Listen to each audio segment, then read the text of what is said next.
Hi, welcome to episode 45 of Pink's Picks, recommendations from a retired English teacher. Prior to today's title, Conviction becoming a book club selection, I had never even heard of Denise Mina, despite her having written 14 novels and won 4 awards for crime fiction. Lauded as spellbinding, mesmerizing, darkly comic, with a Hitchcock air of paranoia, doubt, double identities, this thriller is a page-turner from epigraph to end. Even the title reflects a subterfuge of double-entendre. The epigraph is from a Harvard-educated advocate of evolutionary psychology, Dr. Steven Pinker, great name, isn't it?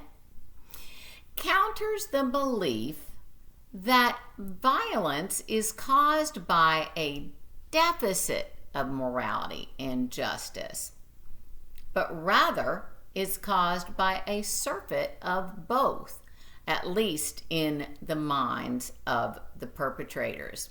This is the perfect segue into the prologue, where our narrator alludes to a crime, but the details aren't revealed for 177 pages.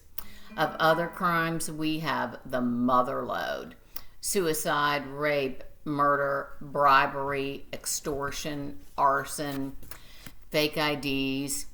Following the prologue, Mina begins the first of 49 chapters. And of course, short chapters serve to quicken the pace of the plot, which is important because the entire novel takes place over a period of only a couple of days. Mina switches back and forth between the unreliable retrospective narration of the deeply damaged Anna MacDonald and a true crime podcast.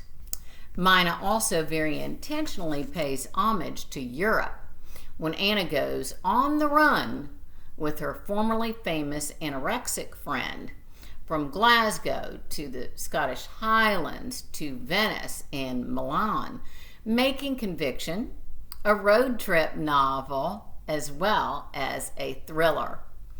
I love Mina's inclusion of gothic elements, a creaky house, an isolated cottage. I love her apt alliteration.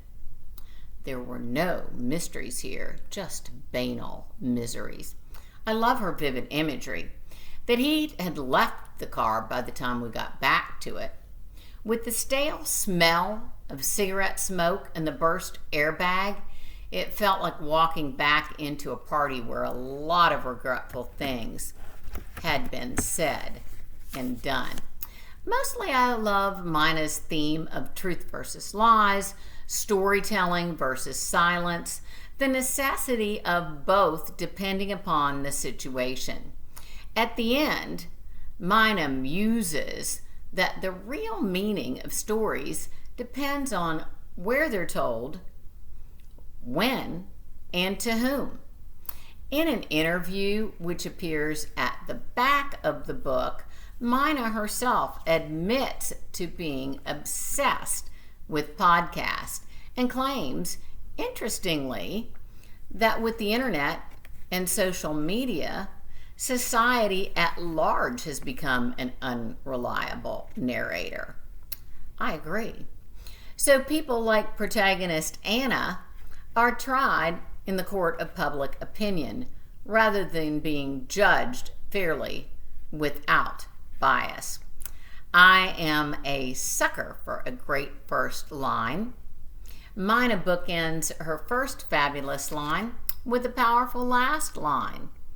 Conviction is not literature, but it is a very clever, addictive, propulsive read. Therefore, I give it an A. Next time, I will be discussing 2 novels that are set in India, The Henna Artist and The Storyteller's Secret. Until then, stay safe, be healthy, and by all means, do your homework. Bye-bye.